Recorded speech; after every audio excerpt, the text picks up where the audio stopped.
I've been asked quite a lot in the last week about what I would prioritize when it comes to improving health.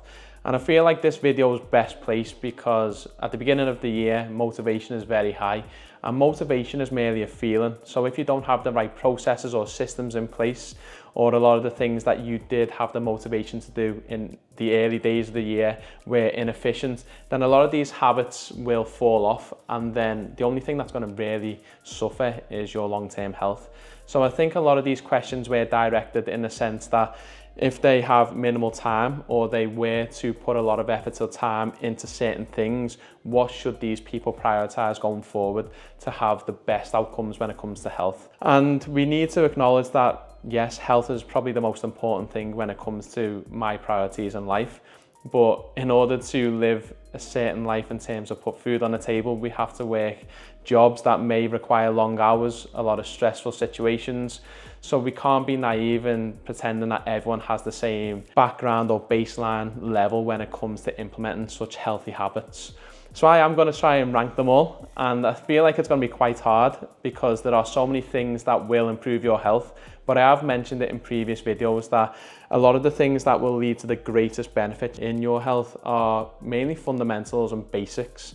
Normally, I always say there's 4 pillars, so trying to reduce it down to 3 ways is going to be a bit more complex, but I'll go about it, and it might be a bit of a cop-out at the beginning doing broader topics, but I will push myself to give you very specifics in those topics that I categorize. So the first one for me has to be exercise. And I was always under the impression that you could never outtrain a bad diet.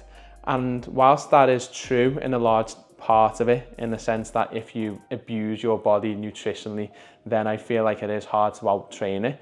But exercise can give so many benefits where it does negate a lot of these bad effects. I mean, there's been many studies where pro cyclists are really riddled with cardiovascular disease, a lot of plaque buildup within the coronary arteries, but because they've been training such a high volumes, they've been able to dilate their arteries a lot more than the average person, so they have not had the heart ischemia, chest pain that would have been associated with an average person's physiology and structure. So exercise has to be number 1 for me. And again, it's all relative to what you are doing. I just think moving on a baseline activity every single day is going to give you benefit no matter what. But obviously, like anything, if you can choose to put a bit more time and effort into these things and put time into strength training, cardiovascular training such as aerobic and mobility, you will get the best out of it. So the cop-out answer for this, exercise is number 1. And if you are looking to maximize your output from these things, try and strength train 3 times a week. Try and do zone 2 at least 2 hours a week. I think that would be the lowest cutoff. Again, anything is beneficial. And try and do 1 to 2 mobility sessions per week. That is the cop-out answer. But if you had to push me for what components of training or exercise is the most beneficial for time and efficiency, I would have to say strength training or gaining muscle mass. And the reason being is muscle is so beneficial for many reasons. As a metabolic process, it is highly influential in someone's metabolic health. So if you just have a lot of muscle mass while sitting at rest, it is active, doing a lot of processes throughout the body, helping with energy balance, reducing a net overall energy balance when you are eating certain amounts of food. So it has the metabolic function. But then also when you think about a lot of issues later on in life, it's due to sarcopenia, which is a lack of muscle mass. And normally, and not always, muscle mass does correlate with strength. So if you've got more muscle mass or you're training, especially within this dynamic, then you are going to reduce the amount of falls, fractures in the future.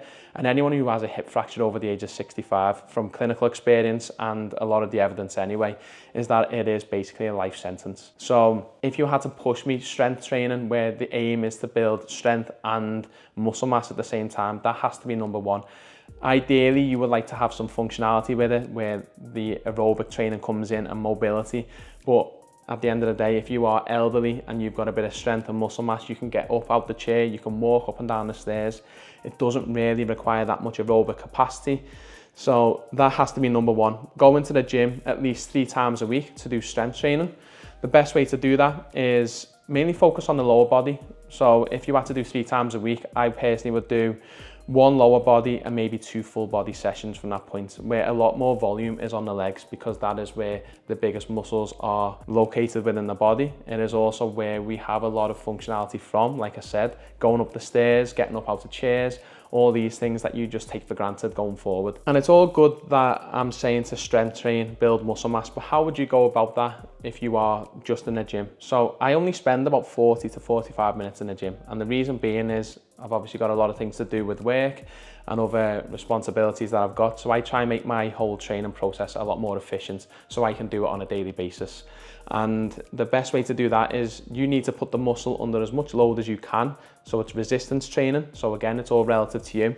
You need to try and put that under enough stress that it grows in the quickest amount of time possible, essentially. So by doing full body or big accumulations of muscle, so upper body or lower body, you're able to hit that same muscle group at least twice per week. So it's putting more load, more stress onto the muscle, stimulating strength increase and also muscle mass increase. And if you are really looking for specifics, obviously I'm not a personal trainer. I like to go to the gym and I've got a good idea on how someone can build a good physique. But you are looking for a rep range of about, I'd say 6 to 8 is a good one. The reason being is 6 offers you a low enough rep range to improve your strength, but it doesn't offer it too low where you would be overloading the muscles and joints to the point where you could injure yourself quite easily. So that's where I would sit anyway. Number 1, exercise. If you had to push me, strength training. Number 2 has to be diet. Now there's so many things with diet as is with exercise. So you need to make sure that you are getting enough protein within your diet. You need to make sure you're getting enough fiber. And you need to really ensure that you are getting nutrients that the body cannot process on its own. So omega-3 is another big one. And reducing the amount of ultra-processed food that you are consuming. This is probably the hardest one for me because I feel like a lot of disease and chronic conditions over the past 4 or 5 decades have definitely come about due to the introduction of ultra-processed food. In the West, I think about 60 to 65% of the UK diet anyway is comprised of ultra-processed food. In the US, I think it's even more. I think it's even 75, 80%. And the way that interacts with the body, the way it lacks fiber and so many other nutritional advantages with other whole food organic products, I think that is one of the biggest reasons why we have a lot of non-communicable diseases within the West. But I still think above that has to be protein intake. Now, there are 20 amino acids. Let's go back to actually how protein is made, what it's made up of. So protein is the final end product. The very beginning is something called amino acids. They are comprised of 20 different types. 9 of them we cannot make in the body. So they are classed as essential, meaning we must obtain them from our diet. Once the amino acids are then put into the body, you can then form them in larger structures, which go to peptides, polypeptides, and proteins are the final thing. Proteins are so special in the fact that they are a specific conformation of amino acids. So one slight change will completely change the function, structure, and outcome, basically what it's used for in the body. Now, there's a lot of controversy around how much protein you should be consuming. The RDA was set a long time ago, and that was for 0.8 grams per kilogram per day. And if you actually look back at them studies, that is merely to prevent you from being in a protein deficiency. So that is the minimum amount that you need to make sure that you are not degrading your own protein stores. Because protein in the body, amino acids are not just used for muscle mass, they're used for protein carriers, they're used for structures, enzymes, they're used for many things in the body. And unlike a lot of the other macronutrients such as carbohydrates or fats, we don't really have a storage for them if we eat too much. So if we have a lot of protein in our diet and we don't need it, it just basically gets used for energy and can eventually go on as fat. Whereas if you have too much carbohydrates, it can go in a storage form of glycogen. If you have too much fat, we can store infinite amounts of fat, depending on your genetics will determine where that fat is deposited. So going back to the RDA, 0.8 grams per kilo per day is a bit too low. So if you are looking to prevent sarcopenia, which like I said is the reduction of muscle mass, which is normally exhibited in elderly patients or people, shall I say, you are looking for 1.6 to 2 grams per kilogram per day. And by doing this, it does a couple of things. So there are 2 things that stimulate muscle protein synthesis in the body. One of them we've already discussed, which is strength training, resistance training. The other stimulus is the influx of amino acids. So these 2 together will increase the amount of muscle mass that you make. but you need to ensure that you are having enough of it to then cause this reaction. So that is why if you are eating meals, which is something I actually was never aware of. If I used to have a protein bar back in the day when I was using protein supplements, when it may have 10 grams of protein in it, you have to hit a certain anabolic threshold. So normally about 20 to 30 grams of protein in a meal will trigger muscle protein synthesis. And there is a lot of studies as well, like I've said before, where if you consume too much protein, then what happens to that excess? There is a lot of conflict in the sense that people think you can have all your protein in one meal. But the studies that were done for that were basically using slow release protein products, not whey protein, which is the most common that bodybuilders or everyone in a gym uses. So I would be aiming for 30 to 40 grams of protein per meal.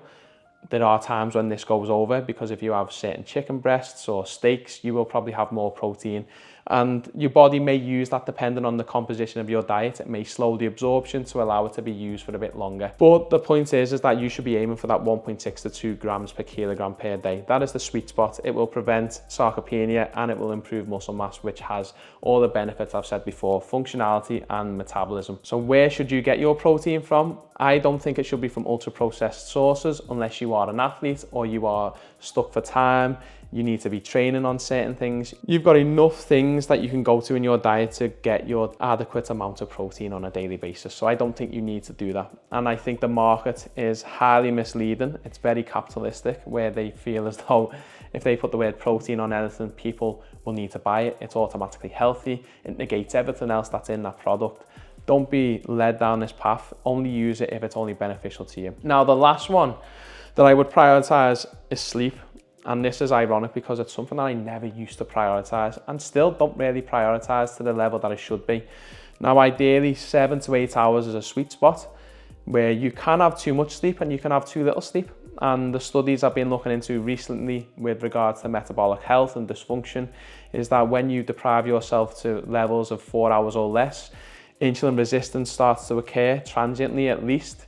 So there are so many things that come about when you have a lack of sleep. One important thing to note is about sleep hygiene. It's not just about the amount of time that you are asleep for, it's about what stages of sleep you go into, how you get to sleep, and that's where sleep hygiene comes about. I see a lot of patients on a daily basis where they will basically be prescribed medications such as Zopiclone, Zolpidem, other benzodiazepines, where they are basically hypnotics, putting them into some form of trance to get them to sleep. And that's the only metric that they will measure as a good night's sleep. Not the amount of REM sleep, not the amount of deep sleep, not the amount of light sleep. And that's where sleep hygiene is important, but a lot of people don't feel as though it's beneficial. And believe me, it is. So an hour before you go to bed, that's when you should start your nighttime routine.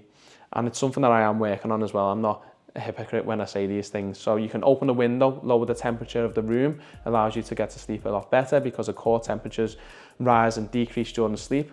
Then you have the use of social media and screens, blue light. A lot of people start using blue light glasses, but ideally just have no screens at least 60 minutes before you go to bed. And I have started doing a bit more reading before I go there, and the idea is just to try and calm down your brain, try and get yourself into some form of calmness and out of this state of being hyperstimulated, which you have been for the previous 12 to 16 hours, however long you've been awake for. So that is one thing I would do. And one thing I would say about sleep, which it only come about recently, when I always look at the evolutionary basis on why we do certain things. Why do we have this functionality? Why do we do these things? And sleep is the one thing where evolution is not being able to outgrow. So if you think of evolution from an animal point of view, even ourselves, when you are asleep, you are vulnerable to attack from a predator. This is obviously something that was a big cause for concern years ago, thousands of years ago, and for animals as well. That's why when they're asleep, they need to make sure that they're in safe places because they are vulnerable for that amount of time. But normally with many things in evolution, we normally outdo or outgrow the thing that's not beneficial to us because it has the potential to cause harm to us. But sleep is still something that we cannot shake. And the actual science, when you look into sleep in terms of brain activity, you think it would decrease. In some people, it increases. There are so many things that are paradoxical about sleep, but we still need it. We cannot outgrow it. And that is why we need to prioritize it, because it's been around for thousands of years and it's something that's going to outlive our generation as well. So they're the three things that I would focus on if I were stuck on time and wondering where to invest the effort. So strength train, prioritize protein, and prioritize your sleep. This is something that's hard for me because, like I said, there's so many things that are involved within health. It's multifaceted and it's just so complex that you can't get it across within a short space of time. But yeah, that's what I would do. And I hope that gives a bit of clarity to some people out there who are also wondering where to put all their efforts. A disclaimer as usual, this is not medical advice. I don't think I actually did say anything medical in this one, but again, we didn't create a relationship and you should always seek medical advice from your local provider. If you've got this far, thanks for watching. And if you've got any video suggestions, like this one was actually suggested to me to do earlier on this week, by all means, reach out to me, comment below, and thanks for watching.